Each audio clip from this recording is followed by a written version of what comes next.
Aix-les-Bains, à Chambéry et bien plus encore, Radio Grand Lac vous accompagne sur le 92.1 FM. La 16/9e, l'actualité cinéma de Radio Grand Lac avec Kevin, Guillaume et Vincent. Et bonsoir à toutes et à tous et bienvenue dans la 16/9e, votre émission sur l'actualité cinématographique, toujours sur Radio Grand Lac, 92.fm, DAB+, le radiograndlac.com et les applications smartphone Radio Grand Lac. Et ce soir, je suis en compagnie de Vincent seulement, bonsoir Guillaume étant encore en tournage. Eh ben, écoute, avec je ne sais plus qui. Grand bien lui fasse, hein, c'est très bien. Et oui, bien sûr. Et je crois qu'il rentre tard. Donc voilà, c'est pour ça. Il fait du tournage nocturne maintenant. Eh bien, nous revenons après une semaine de pause, 11 novembre oblige, pour évidemment parler de cette semaine très chargée en grosses sorties. Là, on sent qu'on prépare les stocks pour les vacances de Noël. Voilà. On commence à balancer les gros films. On balance les grandes cartouches du côté de Hollywood et même aussi du côté des films français. Et puis, ce soir, on va aussi rendre hommage à un film que nous aimons particulièrement. C'est les 30 ans de GoldenEye, réalisé par Martin Campbell, qui est aussi vieux que moi, du coup. Enfin, je parle du film, pas de Martin Campbell. On va pouvoir parler de ça en focus. Je pas aussi vieux. Hein, non, et Martin Campbell est vraiment, je crois qu'il a plus de 80 ans, mais il fait toujours des films, hein, donc c'est assez impressionnant. Et toujours des films d'action. C'est vraiment son dada. Entre parenthèses, on en reparlera, mais... Oui, alors je dirais qu'il espère un petit peu. Ouais, il avait une grande période phase des années 90-2000 et là, il espère un petit peu. Pas être au top tout le temps. Hein. Regarde, toi-même, t'as un peu trébuché sur l'annonce. Et oui, mais c'est la pause, c'est la semaine de pause. Après, à chaque fois, c'est compliqué de s'y remettre. Mais sans plus tarder, on va commencer par les sorties de la semaine, mon cher Vincent. Et quelle est la plus grosse sortie de la semaine? La plus grosse sortie, c'est Running Man, qui est disponible aux Toiles du Lac et au Pâté, de Edgar Wright, avec Glenn Powell, Josh Brolin et Colman Domingo. Et c'est l'histoire qui se déroule dans un futur proche. The Running Man est l'émission numéro 1 à la télévision. C'est un jeu de survie impitoyable où des candidats appelés les Runners doivent échapper pendant 30 jours à des tueurs professionnels sous l'œil avide d'un public captivé. Et je rajouterai un peu voyeur, sans doute. Chaque jour passé augmente la récompense à la clé et procure une dose d'adrénaline toujours plus intense. Ben Richards, ouvrier désespéré, prêt à tout pour sauver sa fille gravement malade, accepte l'impensable, participer à ce show mortel, poussé par Dan Killian, son producteur aussi charismatique que cruel. On écoute un extrait. Bienvenue à Running Man. Les participants ne survivent jamais. J'ai aucune envie de me faire buter. Alors allez vous faire mettre. Voilà. C'est ça qui va vous faire gagner. Voilà. Alors on en a parlé en off, mais c'est évidemment le remake déjà de film qui avait été fait avec Schwarzenegger, qui est tiré d'un ouvrage de Stephen King, qu'il avait écrit à l'époque sous le pseudonyme de Richard Bachman, on l'a dit maintes et maintes fois, et qui a l'air de coller, d'après ce que tu disais, beaucoup plus à la réalité. Enfin, au bouquin, oui. Du bouquin, d'accord. Ouais. Mais voilà, pour l'avoir vu, j'en parlerai un peu plus la semaine prochaine. D'accord. Mais moi, c'est une petite déception. Quand même. D'accord. Je trouve que le problème, c'est que le film essaye de nous vendre un personnage principal qui a la rage, qui veut vraiment, entre guillemets, tout faire péter. Et le problème, c'est que cette rage est freinée par une volonté sans cesse de la quête du fun, avec des longs tunnels de moments qui essayent d'être drôles, et je trouve que ça marche pas du tout. D'accord. Et aussi, gros bémol, je trouve, c'est que toutes les scènes d'action sont dans la bande-annonce. Voilà. Comme malheureusement, c'est souvent un peu le cas, et je trouve ça un peu dommage, ouais.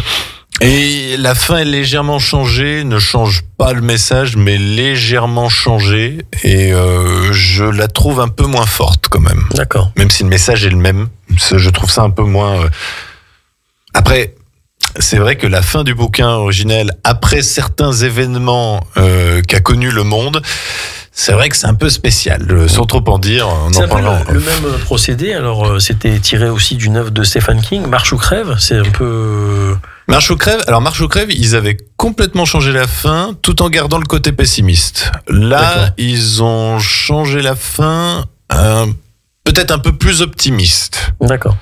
Ce que peut-être les gens vont préférer, parce que les gens n'avaient pas aimé ce côté trop sombre de Marche ou crève. D'accord. Voilà.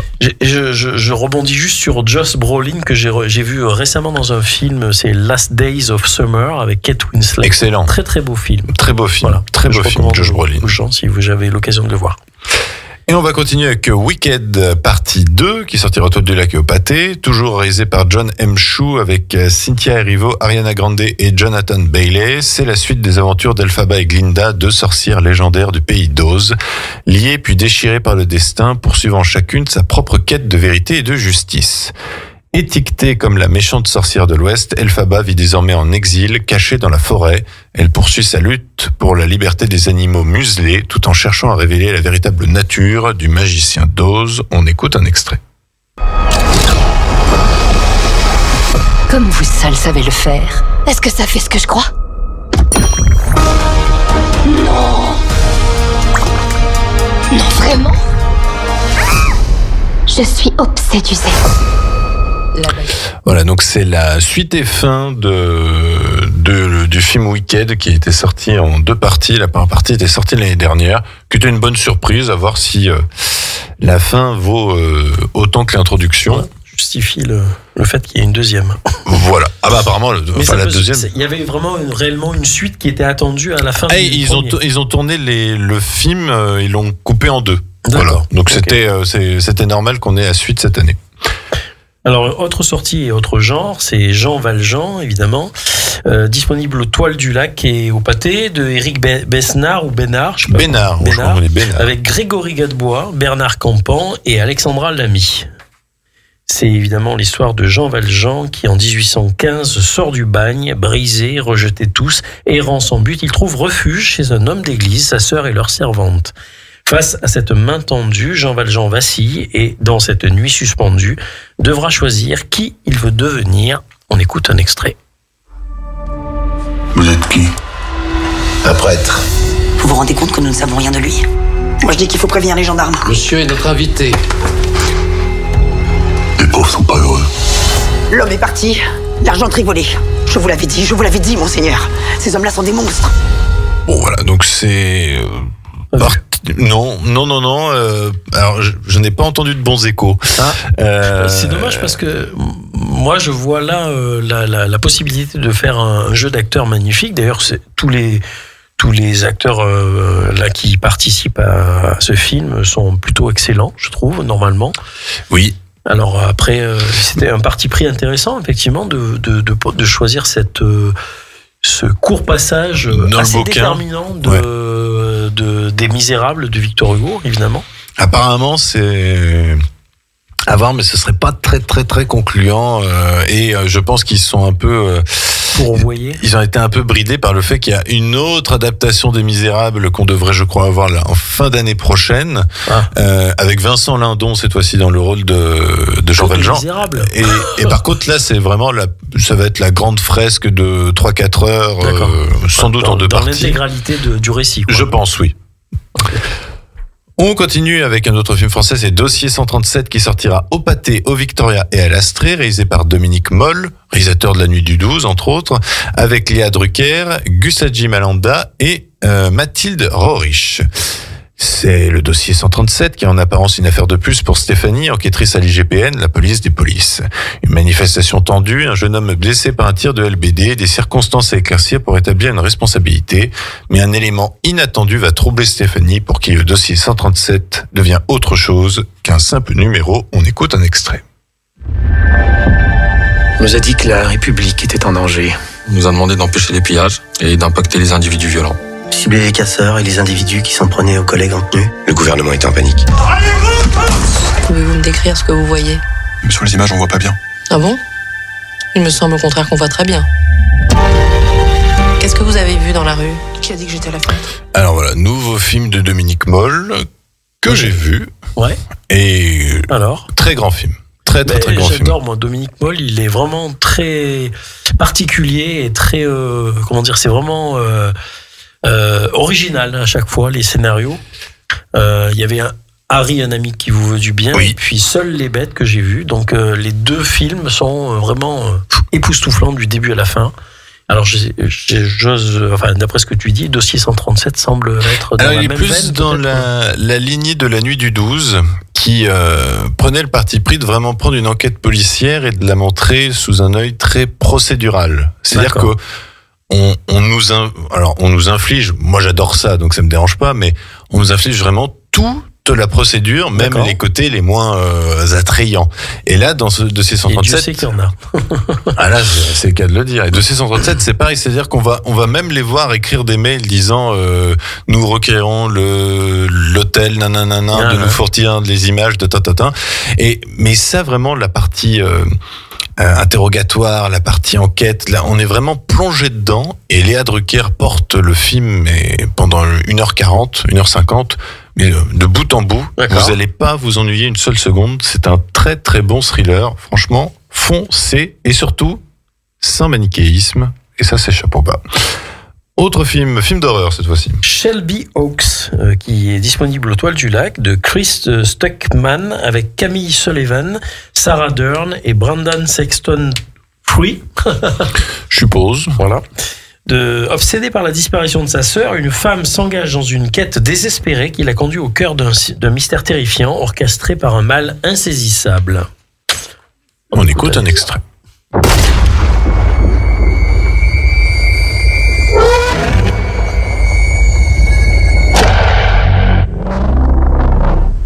Voilà, ça parle beaucoup, mais en tout cas, il y a quelqu'un qui se tire dessus. C'est déjà bien. Ouais, je sais pas, il y avait des bruits de monstres apparemment. Alors non, en fait, non, pas du tout. C'est la musique qui s'amuse. Il y a juste quelqu'un qui se tire dessus. Mais bon, c'était comment déjà cette musique des pneus qui crissent, un coup de pistolet. Comment c'était déjà? Je ne sais plus. Je ne sais plus quel générique de série c'était. Bref, autre sortie, Des preuves d'amour, disponible seulement Victoria. C'est réalisé par Alice Douard et avec Ella Rumpf, Monia Chokri et Noémie Lovski. Céline attend l'arrivée de son premier enfant, mais elle n'est pas enceinte. Dans 3 mois, c'est Nadia, sa femme, qui donnera naissance à leur fille. Sous le regard de ses amis, de sa mère et aux yeux de la loi, elle cherche sa place et sa légitimité. On écoute un extrait. Vous avez fait comment alors? On a fait l'amour? Oui, non. C'est une fille? Ouais. Ah, c'est bien, tant mieux. T'as pas peur d'être jalouse? Jalouse de quoi? Tu peux me garder Erika, s'il te plaît? Ah non, je peux pas là. Je voulais t'entraîner, non? Attends, reste là, on est solidaires maintenant. Attends, mais c'est toi le babysitter, hein? Moi, je suis pas payée pour ça, hein? C'était pas... Voilà, le nouveau film avec Ella Rumpf qui est en train de devenir... qui perce depuis son César de la meilleure révélation l'année dernière où elle jouait une mathématicienne, je ne me souviens plus, Théorème de Marguerite, je crois que c'était le titre du film. Voilà. Ça me dit rien du tout. Autre sortie, et cette fois-ci... Eleanor. Film curieux. Eleanor the Great, donc disponible au Victoria, de Scarlett Johansson avec June Skibb, Erin Kellyman et Chiwetel Ejiofor. Eleanor Morgenstein est une femme de 94 ans, pleine d'esprit et pétulante. Après une perte bouleversante, elle raconte une histoire qui prend un tournant dangereux. C'est assez sibyllin parce que on voit pas trop de quoi il peut s'agir exactement et il n'y a pas d'extrait a priori. Non, mais c'est le premier film réalisé par Scarlett Johansson. Donc pourquoi pas, et je crois qu'il a été auréolé de bonnes critiques à Cannes. D'accord. June Squibb est cette fameuse actrice qui a percé très tardivement puisqu'elle a percé, je crois, autour de 80 ans. Donc du coup, elle n'arrête plus de tourner. Voilà. On l'avait vu notamment dans Nebraska avec Bruce Dern. Je ne sais pas si tu l'as vu. Non. Et Chiwetel Ejiofor, c'est cet acteur qu'on a vu plein de fois dans 12 Years a Slave, entre autres, et dans Life of Chuck récemment. Ah, mais oui, d'accord, ok. Qui jouait le prof. D'accord, je vois. Autre sortie, Franz K, disponible au Victoria, réalisé par Agnieszka Holland avec Ida Weiss, Peter Kurt et Carol Schuller. De son enfance à Prague jusqu'à sa disparition à Vienne, le film retrace le parcours de Franz Kafka, un homme déchiré entre son aspiration à une existence banale et son besoin irrépressible d'écrire, marqué par des relations amoureuses tourmentées. Voilà. J'ai vu la bande-annonce et il me semble qu'il y avait une très belle mise en scène. Ça a l'air assez attrayant et assez original dans la manière dont c'est présenté, il me semble. J'avoue ne pas connaître beaucoup Kafka, en plus, en dehors du procès. Bon, à part le procès, réalisé par Wells voilà. aussi. Je connais mes classiques littéraires, on va dire scolaires. Mais ce serait intéressant de comprendre pourquoi maintenant c'est de rentrer dans le domaine public de dire quelque chose qui est kafkaïen. Voilà. Ah, réponse en salle. Thelma du pays des glaces ou des glacs. Non, c'est des glaces, non? Oui, il y a une faute de frappe. Des glaces, c'est bien. Non, mais des fois, il y a des titres un peu plus originaux, donc je me dis, on sait jamais. Thelma du pays des glaces, donc, disponible au Victoria, de Rhénis Kalnaelis. C'est Thelma qui est différente des autres pingouins du pays des glaces. Elle n'aime ni la neige, ni le froid, et encore moins l'eau glacée. Donc, elle rêve aussi de pouvoir voler. Tout cela, sans doute, parce qu'elle a été élevée dans la grande forêt par un chat, Willem, et une souris, Sophia. À l'approche de son 5e anniversaire, Thelma décide de faire la fête avec ses amis, mais alors qu'elle commence à craindre que son anniversaire ne vienne jamais, la voilà embarquée dans une aventure qui l'aidera à découvrir la valeur d'être fidèle à elle-même. Être un pingouin, ce n'est pas si mal, après tout. Voilà, donc c'est un film pour les bouts de chou. Voilà, comme dirait Guillaume. Et du côté de nos amis de chez Cinéphilex, 2 films. Alors un film, un classique, Palme d'Or en 1975, Chronique des années de Braise, qui sera donc disponible au Victoria mercredi, samedi et mardi, réalisé par Mohamed Lakhdar Amina avec Yorgo Voyagis, Mohamed Lakhdar Amina et Leila Chena. C'est la chronique événementielle de l'histoire de l'Algérie de 1939 à 1954, date du déclenchement de la lutte armée. Le film s'articule autour de 2 axes fondamentaux, l'expropriation des terres et la déculturation. Il montre en quoi le 1er novembre 1954 est l'aboutissement de la lutte multiforme du peuple algérien pour résister à la colonisation depuis ses débuts. C'est une grande fresque de 3 heures que du coup Cinéphilex vous propose de redécouvrir cette semaine. Et puis, une sortie événement, une avant-première, vendredi en présence de la réalisatrice Dominique Fischbach. C'est un film qui s'appelle « Elle entend pas la moto ». Donc, qui est une histoire de Manon qui est à la veille d'une célébration familiale. Une moto électrique peut-être pour ça qu'elle non, c'est que le personnage principal est une jeune femme sourde et du coup elle rejoint ses parents en Haute-Savoie. Dans la beauté des paysages alpestres, l'histoire du clan se redéploie entre archives familiales et images filmées par la réalisatrice depuis 25 ans. Porté par la force intérieure de Manon, le film trace un chemin d'épreuve et de résilience. La parole émerge enfin, là où le silence a longtemps régné. Voilà, un beau programme. Donc, ce sera vendredi soir au Victoria. Et sinon, vous avez Chronique des années de Braise, mercredi, samedi et mardi. C'est tout pour les sorties de la semaine. Semaine bien chargée. On va revenir après une première pause musicale pour parler des films sortis la semaine dernière et la semaine d'avant. On donnera nos avis, entre autres, sur Predator Badlands, L'inconnu de la Grande Arche, Frankenstein ou encore Insaisissable 3. Il y a du bon, du très mauvais. On en parle tout de suite après. Une pause musicale signée Ariana Grande, Popular, inspirée de Wicked. On revient tout de suite après. C'est le grand bain de la vie locale. Le son de votre quotidien. La voix de votre territoire. Radio Grand Lac. Ensemble sur le 92.1 et en DAB. La 16/9e, l'actualité cinéma de Radio Grand Lac avec Kevin, Guillaume et Vincent. Et rebonsoir à toutes et à tous. Vous êtes toujours dans la 16/9e, votre émission sur l'actualité cinématographique, toujours sur Radio Grand Lac, 92.fm, le DAB+, radiograndlac.com et les applications smartphone Radio Grand Lac. Je suis toujours en compagnie de Vincent. Salut à tous les passionnés de cinéma. Et t'as vu l'annonce là, tu vois, c'est le diesel en fait. Il faut que le moteur il chauffe un peu, ça va mieux. Là, t'es parti là. On va parler des sorties de la semaine dernière et de la semaine d'avant, mais avant cela, quels sont les films qui sont encore disponibles en salle et que nous avions déjà préalablement conseillés? Il y avait donc la petite dernière, mais j'étais en train de réfléchir, j'arrive plus à me rappeler. C'est le film réalisé par Avia Herzi sur cette jeune musulmane qui doit traiter du passage à l'université et en plus le fait qu'elle est homosexuelle. D'accord. Et puis il y avait L'étranger, alors donc de François Ozon, dont on avait dit le plus grand bien, autant toi que moi d'ailleurs, et qui est vraiment à voir et qui est une adaptation très fidèle du roman de Camus. Voilà. Il y avait donc pour les films suivants, pourquoi pas, mais avec un avis réservé, Chien 51 et Kaamelott, le deuxième volet, donc partie 1. Ouais, Voilà. Néanmoins, sachant qu'il y aura donc évidemment une partie 2. Mais à quand. Le deuxième volet ne marche pas très... Enfin, c'est pas extraordinaire, hein, je crois. Il marchote, mais comparé au précédent, il a quand même perdu la moitié du public au passage. Alors en revanche, on déconseille Les Intrus chapitre 2. Pourquoi c'est encore en salle? C'est la question que je me pose. Bah, écoute, je sais pas. Parce que ça ne marche pas, je comprends pas. Au bout d'un moment, il faut couper. Ouais. Et sinon, donc, nous allons pouvoir vous donner les avis de... Enfin, tu vas pouvoir nous donner les avis de plusieurs films que tu as vus, à commencer peut-être par Predator. Predator, oui, parce que c'est le plus ancien, sorti il y a 15 jours, qui du coup prenait le principe, le postulat de base intéressant de mettre le Predator en personnage principal. Alors c'est ça que le film est très très fort, parce que je vous le dis tout de suite, le film est plutôt réussi. C'est vraiment un bon film, un bon Predator, et le film réussit à nous proposer un film sans véritable humain.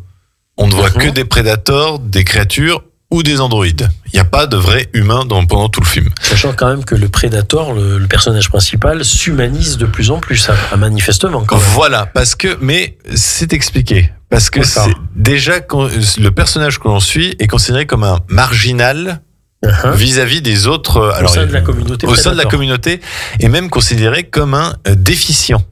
Voilà. Un paria, quoi, quelque part. Un paria, et même faut le tuer parce que il est pas viable, entre guillemets. Et donc ça, c'est très intéressant parce que du coup, ça explique pourquoi le Predator est de notre taille, alors que le Predator est censé faire dans les 3 mètres, je crois. Donc c'est vraiment un Predator qui essaye de montrer ses marques, de montrer qu'il est un chasseur. Et c'est là où le film est très réussi, c'est qu'on va retrouver quelques codes qu'on connaît dans la saga, comme le côté de se retrouver seul et sans munitions, et du coup de s'aider de la nature pour créer ses propres pièges, pour créer ses propres munitions. Et du coup, ce Predator qui est sur une planète ultra hostile va vraiment s'aider de la faune et de la flore. Par exemple, il y a les épées, justement, lapsus révélateur, les herbes rasoirs, c'est-à-dire qu'il y a un champ d'herbes qui te coupe. Et du coup, le Predator va se servir de ça pour survivre dans cet environnement hostile, tout en étant aussi accompagné d'une androïde qui est Kujat, interprétée par Elle Fanning. Et là encore, je ne peux pas trop en dire, parce que finalement, ce n'est qu'une partie d'un rôle très intéressant. Oui. Alors, je peux en parler, puisqu'on en avait parlé dans l'émission précédente où on développait la saga Predator, où justement cette histoire d'androïde coupé en deux là faisait un peu référence à un personnage qui apparaît dans Alien. Oui. Voilà, donc. Et là, il s'en cache pas. C'est un mix. C'est un androïde de la Weyland-Yutani, donc de l'entreprise d'Alien. Donc, c'est tout à fait relié. Ils en font pas plus. Oui, voilà, mais et en fait, c'est ça qui est bien, c'est que c'est un clin d'œil, mais le film va jamais te dire t'as vu, ça c'était dans Alien, hein, ça pas du tout. C'est juste, c'est là, bon, voilà, c'est cohérent en fait. De toute façon, c'est cohérent et légitime, sachant que les inventeurs de cette saga ont un pied aussi dans celle de Alien et de Terminator. Voilà. Donc, voilà, ceci se rejoint cela, quoi. Voilà. Donc franchement, Predator Badlands, franchement, j'ai trouvé que c'était un bon divertissement, bien fun. Donc franchement, allez-y. Avec un déroulement scénaristique assez intéressant du début à la fin, je veux dire, ou est-ce qu'on termine un peu en queue de poisson comme on pourrait malheureusement s'attendre?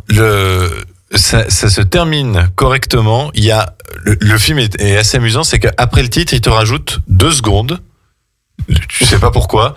Et là, tu éclates de rire parce que vraiment, c'est. Enfin, D'accord, il faut rien dire. C'est 2 secondes pour la blague, mais c'est vraiment tellement inattendu que ça en est vraiment très très drôle. On a ensuite L'Inconnu de la Grande Arche, qui est donc ce film réalisé par Stéphane Demoustier, qui nous avait fait La Fille au bracelet, film de procès que je vous conseille chaudement, avec Roche Dizem, qui était génial, et aussi Borgo, que j'avais un peu moins aimé, mais qui était intéressant sur une pénitentiaire, comment on dit, un agent pénitentiaire. Un agent pénitentiaire, donc une agente pénitentiaire, on peut dire ça, en Corse, il me semble, oui, ou dans le alors sud de la France.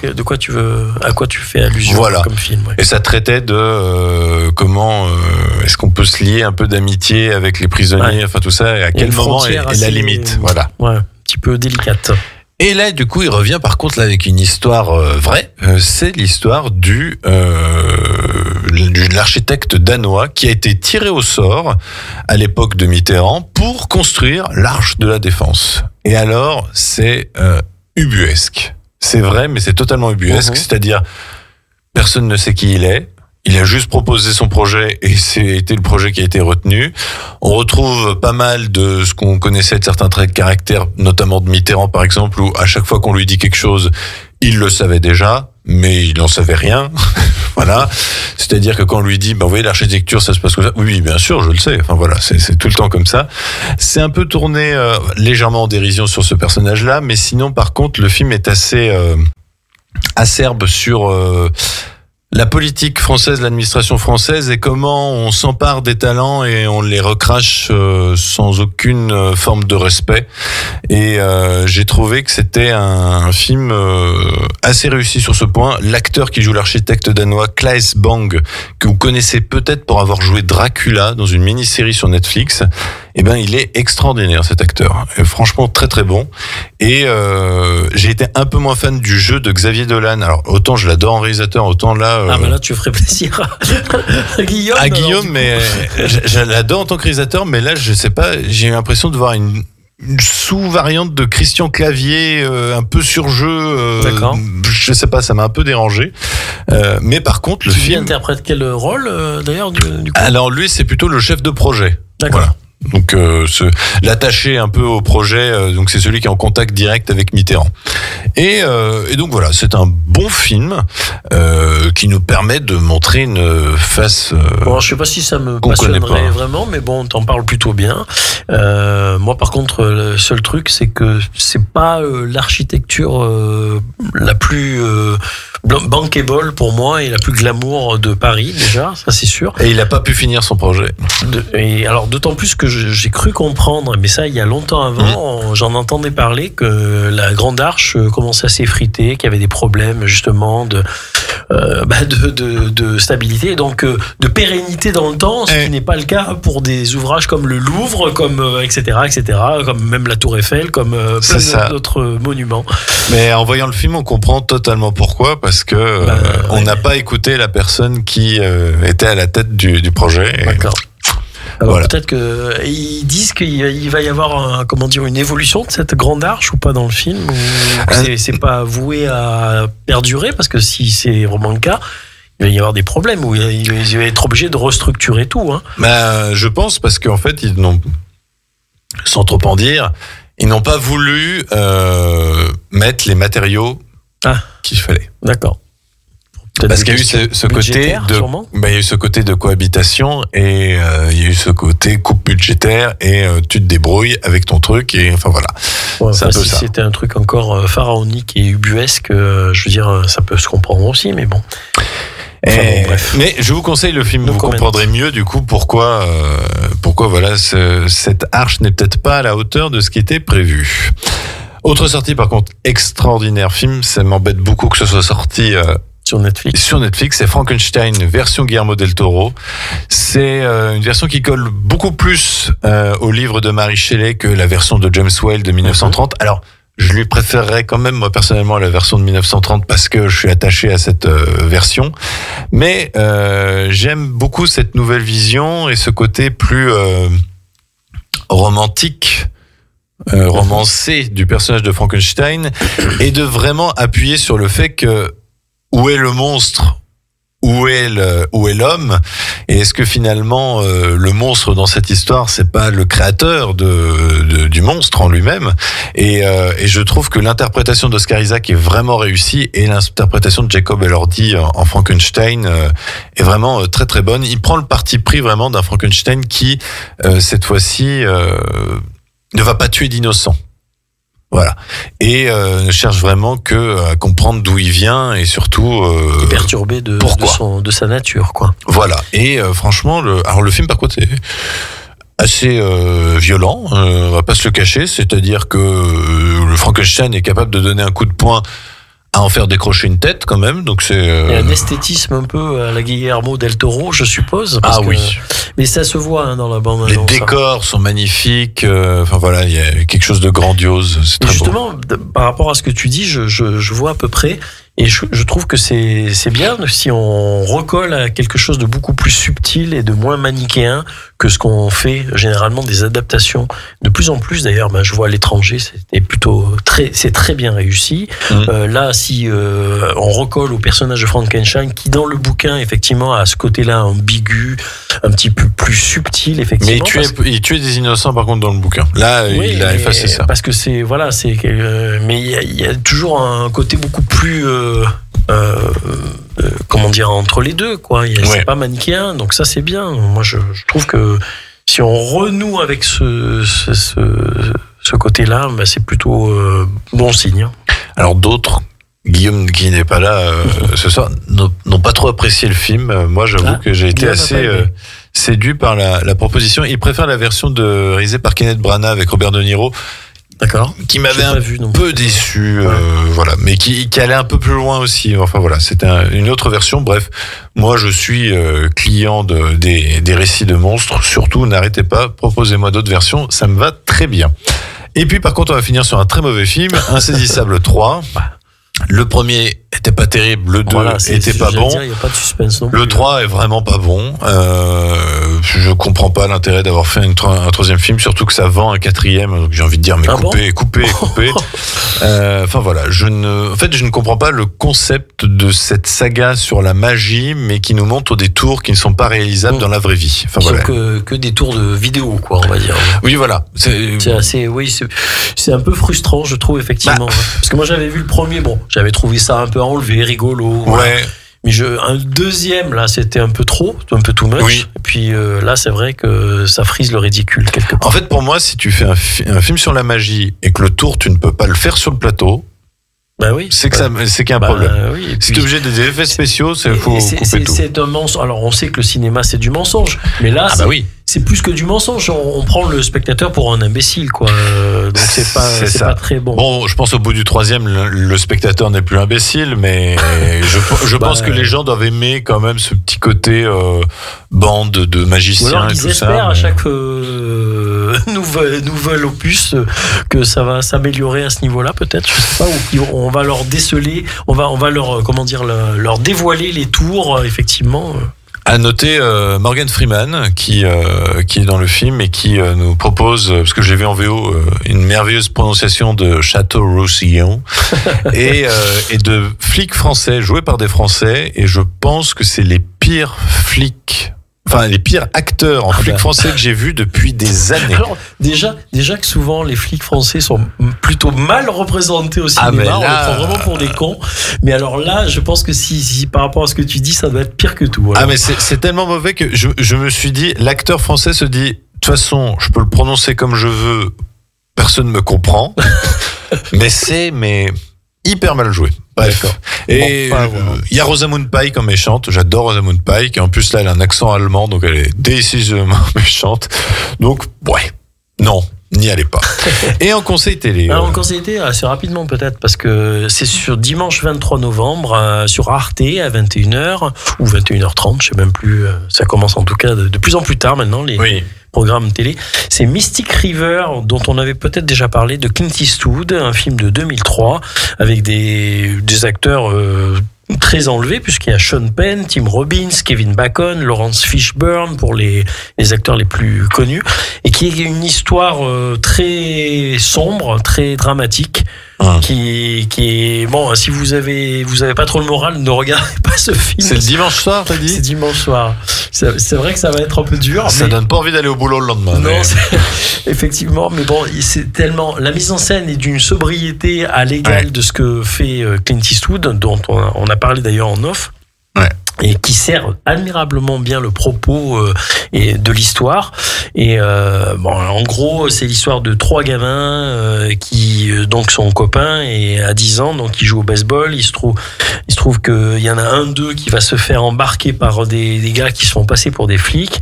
Bon, ça va lui laisser une certaine trace manifestement dont on ne connaîtra que la finalité beaucoup plus tard, puisque 30 ans plus tard, il y a la fille de l'un d'eux qui est retrouvée sauvagement assassinée, et donc voilà, lui il rêve de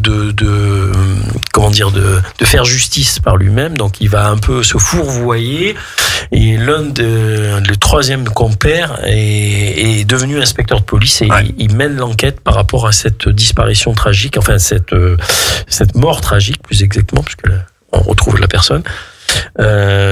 Donc voilà, c'est un film noir par excellence, avec une musique, il me semble, de Kyle Eastwood, si je ne m'abuse, du fils de Clint Eastwood. C'est fort possible, c'est même fort possible que Clint ait composé un petit peu, comme il disait un peu. Et c'est vrai que c'est lent, mais en même temps c'est lent à bon escient. Il y a un bon déroulement d'histoire, et jusqu'à la fin, on se fait happer quand même par le côté très poignant de cette histoire dramatique, quoi. Voilà. Et puis, et donc j'en dirai pas plus. Si je ne m'abuse, ça avait été nommé à Oscar du meilleur film. Il l'avait pas eu, mais par contre, il y a eu Oscar du meilleur acteur pour Sean Penn et Oscar du meilleur acteur dans un second rôle pour Tim Robbins, et on comprend tout à fait pourquoi. Voilà. Pour un des rares films dans lequel donc Eastwood ne joue pas, et c'est vrai. Je trouve qu'il n'y a pas besoin qu'il soit là d'ailleurs, effectivement. Non. Eh ben, c'est un grand cru, Clint Eastwood, donc que vous pourrez voir donc ce dimanche soir sur Arte.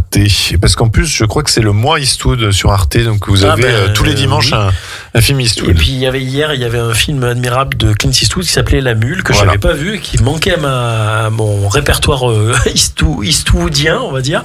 Et franchement, j'ai adoré. C'était un film poignant et émouvant au possible. Et n'hésitez pas, parce que vu que c'est sur Arte, ça veut dire que c'est en replay, donc vous pouvez aller sur l'application Arte. Si par exemple Mystic River, vous le réservez pour un soir un peu plus.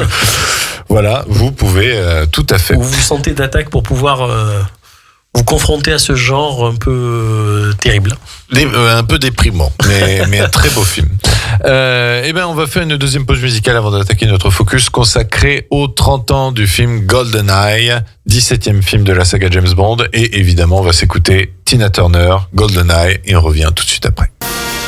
La 16/9e, l'actualité cinéma de Radio Grand Lac avec Kevin, Guillaume et Vincent. Et rebonsoir à toutes et à tous, vous êtes toujours dans la 16/9e, votre émission sur l'actualité cinématographique, toujours sur Radio Grand Lac, 92.fm, le DAB+, radiograndlac.com et les applications smartphone Radio Grand Lac. Je suis toujours en compagnie de Vincent. Oui, toujours là, toujours présent. Guillaume étant en tournage, il nous rejoindra la semaine prochaine pour la prochaine émission, mais il est temps du focus, et une fois n'est pas coutume, nous allons parler d'un James Bond ce soir, puisque là nous fêtons les 30 ans. Alors techniquement c'était vendredi, mais bon, voilà. Nous fêtons les 30 ans de GoldenEye, 17e film de la saga James Bond, premier film avec Pierce Brosnan. Ouais. On est en 95, voilà. Ça fait 6 ans qu'on n'a pas eu de James Bond au cinéma. Le dernier en date, Permis de tuer avec Timothy Dalton, n'a pas très bien marché. Et pour certains, alors maintenant il est considéré comme extraordinaire, mais à l'époque il était un peu considéré comme un banal film d'action parmi tant d'autres face à L'Arme Fatale ou au Die Hard. Peut-être qu'il s'essoufflait même un peu, peut-être. Peut-être. Et du coup, James Bond ne plaît plus trop. Et du coup, la formule attend 6 ans avant de revenir avec Pierce Brosnan, qui était déjà considéré à l'époque où Timothy Dalton avait eu le rôle. Sauf que Brosnan était bloqué par une série, Remington Steele. Et contrat oblige, il n'avait pas pu accepter le rôle de James Bond dans les années 80. Je pense qu'il l'a bien fait, parce que du coup, il a accepté dans les années 90 et il est resté plus longtemps que Timothy Dalton.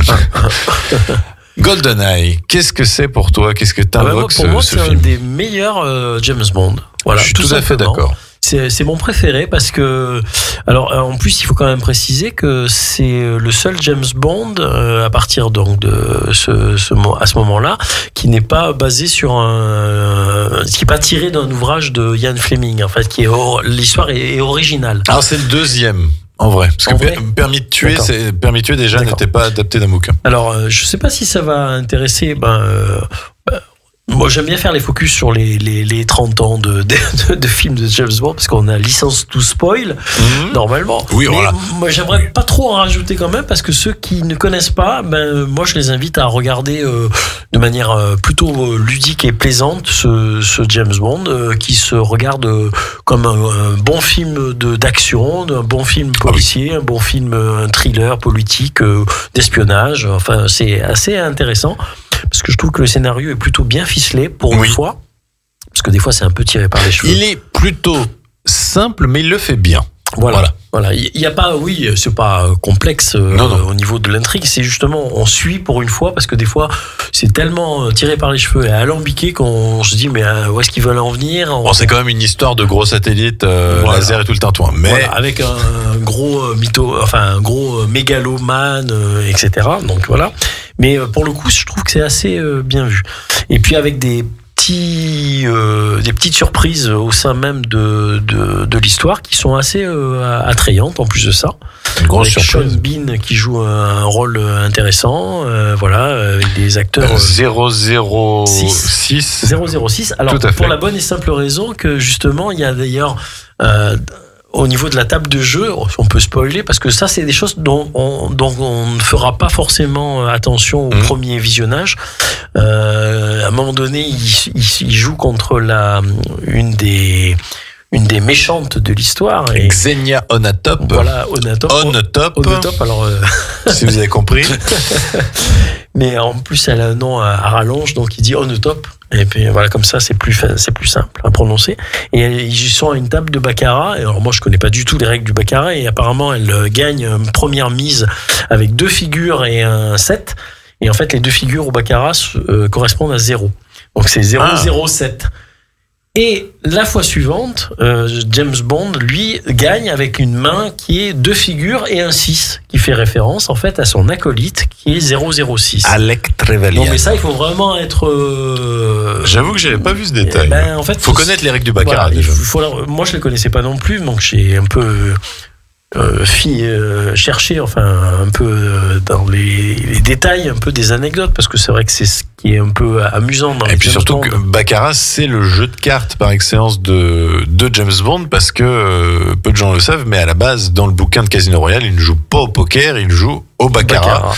Mais le baccarat est un peu moins cinématographique, donc dans le film c'est au poker. Alors on disait, moi je te disais que c'était un de mes préférés, mais aussi dans l'interprétation de James Bond, parce que moi je trouve que Pierce Brosnan est totalement, pour moi, le personnage de James Bond.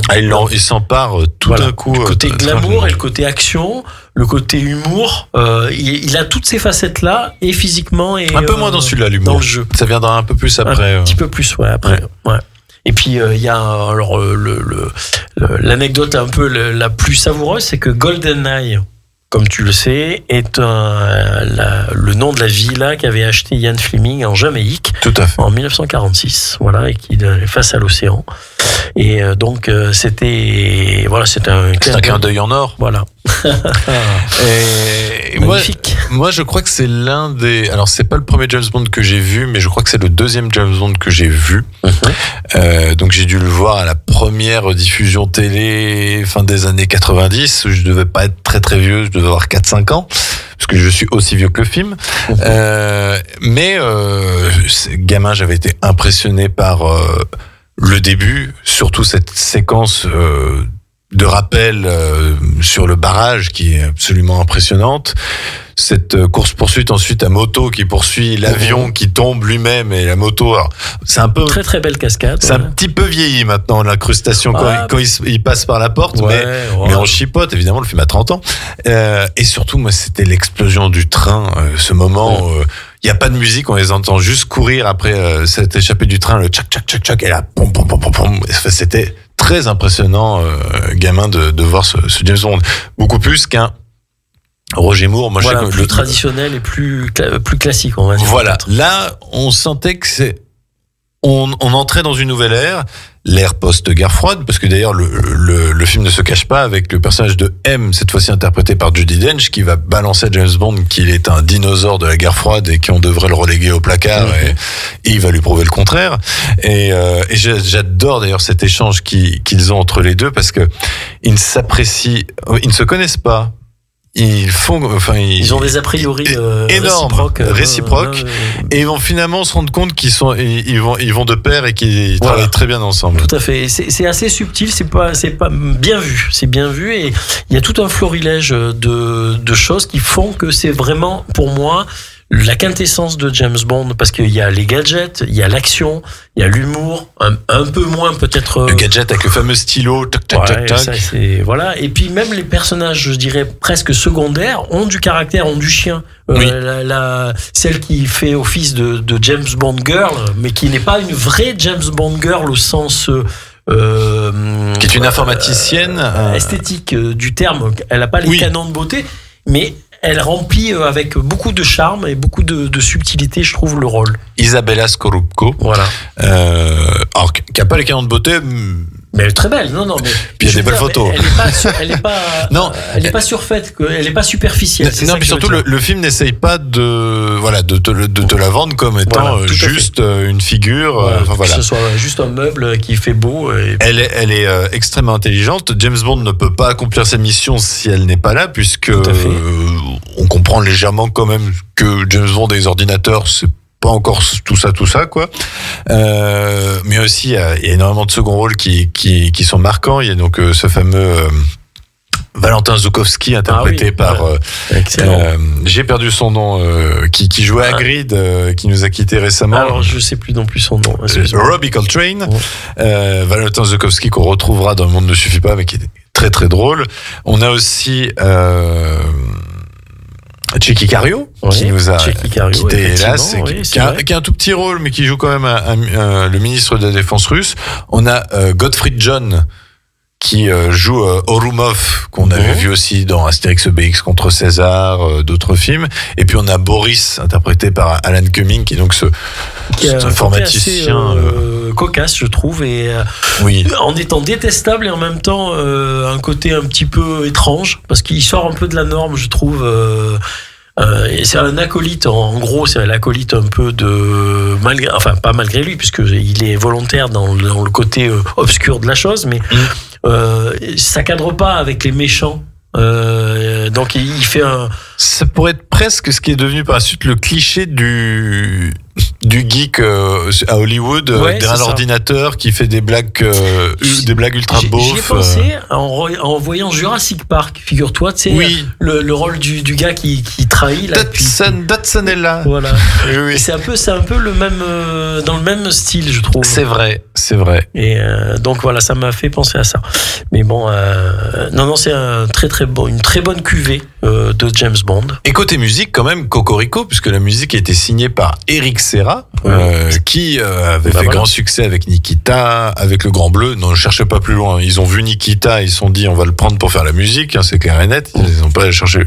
Tchéky Cario est dans le film, je veux dire. On sent la patte de Eric Serra à certains moments. Alors, les fans de James Bond n'aiment pas cette composition.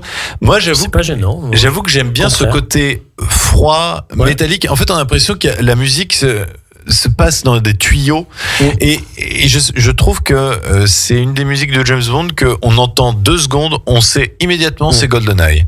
Je trouve qu'elle a sa propre personnalité et ça colle bien avec ce côté post-guerre froide où le film n'est pas éclatant par sa luminosité, c'est quand même un film plutôt sombre quand même, plutôt froid dans ses décors, et je trouve que la musique colle bien, ce côté métallique, ce côté vraiment très très j'ai envie de dire usine, quoi. Vraiment, voilà.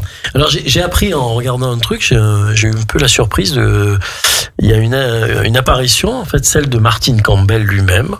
Alors à un moment donné. Rappelle-moi. Alors en fait, il est dans le peloton de cyclistes. Tout à fait. Que va manquer de percuter la voiture de James Bond, qui fait la course avec celle qu'il ne connaît pas encore. Mais la Ferrari de Xenia Onatop. Voilà.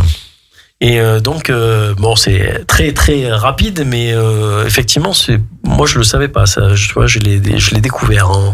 Et puis c'est le dernier film, il me semble, où Albert Broccoli a pu assister au tournage. Je crois qu'il est mort avant la sortie du film. Et donc c'est vraiment à partir de GoldenEye que c'est sa fille et Michael J. Wilson, donc c'est Barbara Broccoli et Michael J. Wilson qui vont reprendre le flambeau de la production des James Bond.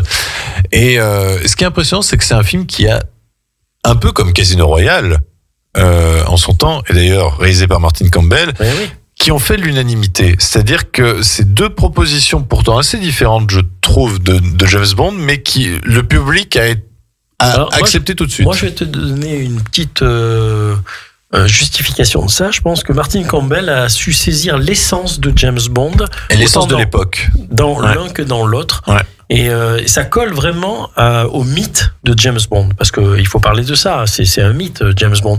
Et toutes les tentatives qui ont été faites de vouloir changer certaines choses, je pense que c'est pas bon. Je pense que là, il est resté dans la droite lignée du personnage qui avait été créé au départ par les premiers James Bond, qui avaient été interprétés par Sean Connery et Roger Moore. Tout en le modernisant légèrement. Et en le modernisant, tout à fait. Parce qu'il fallait passer le cap bien sûr. De post-guerre froide. Et c'est bien réussi. Je trouve que l'histoire n'est pas entrecoupée de choses un peu particulières. Il y a vraiment une continuité et une fluidité, je dirais, de l'histoire scénaristiquement, moi, qui me plaît bien. Oui. C'est un film qui se regarde vraiment sans aucun temps mort et qui n'a vraiment pas pris une seule ride. Alors, il y a 2-3 effets, comme je vous disais, qui forcément, 30 ans plus tard, passent un petit peu moins bien. Mais que ce soit ça, que ce soit la musique, on a entendu le thème interprété par Tina Turner, je trouve que c'est un film qui a peut-être mieux vieilli que les 3 opus suivants de Pierce Brosnan. On aura l'occasion d'en reparler lorsqu'on fêtera leur anniversaire. Mais c'est vrai que on est d'accord, je pense, pour dire que c'est le meilleur opus avec Pierce Brosnan. C'est celui qui est le plus complet. Il n'en aurait pas fait un 4e parce qu'apparemment il aurait été un peu trop gourmand sur le 4e. Le 5e caché, pardon. Alors oui, et puis il y avait cette possibilité pour Eon, vu que les droits de Casino Royale leur revenaient de retomber, ils avaient envie de réadapter Casino Royale, et du coup Casino Royale, vu que c'est quand même une histoire de premier James Bond, ils ont été un peu contraints de dire à Pierce de partir, alors que Pierce aurait bien aimé rester. Il y avait une petite anecdote aussi concernant un producteur, je sais plus lequel, qui apparaissait apparemment de manière très subreptice à la tablée des Russes. C'est Michael J. Wilson. Michael J. Wilson, c'est ça. Voilà, qui restera du coup producteur jusqu'à maintenant, puisque maintenant, vu qu'Amazon a repris le flambeau, Barbara Broccoli et Michael J. Wilson ont été un peu mis à l'écart, et ça me fait un peu peur. Voilà. On verra bien. Tant pis, ils vont peut-être tuer la franchise James Bond. Hein. Après, c'est le 26, combien? Et ce sera le 26. Ce sera le 26. Soit, de toute façon, c'est tout ou rien. Soit ils la tuent, soit ils arrivent à la faire passer au cap. C'est la franchise la plus longue de l'histoire du cinéma, il me semble. Alors, non. En termes de nombre de films? Ou en termes de longueur? Alors, en termes de longueur, je crois que oui, mais en termes de nombre de films, je crois que c'est la saga Godzilla qui compte au Japon plus de 40 films. Enfin, mais c'est moins connu bien sûr. Par mon attitude, on va dire. Bien sûr. Voilà. Eh bien, écoutez, on vous conseille de revoir GoldenEye, qui devrait, à mon avis, ne pas tarder à avoir une nouvelle rediffusion incessamment sous peu, comme ils le font pour Noël. On va se quitter. Côté à la programmation à la radio demain, une palanquée d'émissions. On a Il y a de la joie présenté par Laura de 11h30 à midi. On a le jeu du mouvement présenté par Joe de 12h15 à 12h30. Destination bien-être présenté par Anaïs de 13h à 14h. La voix des jeunes présenté par Camille et Julie de 16h à 17h. Et puis 2 émissions présentées par Sébastien, Eurohit de 20h à 21h et After Latino de 21h à 23h. On se retrouve la semaine prochaine. D'ici là, portez-vous bien et surtout, allez en salle. Belle toile à tous. Et on se quitte sur Eric Serra de Experience of Love, générique de fin de GoldenEye.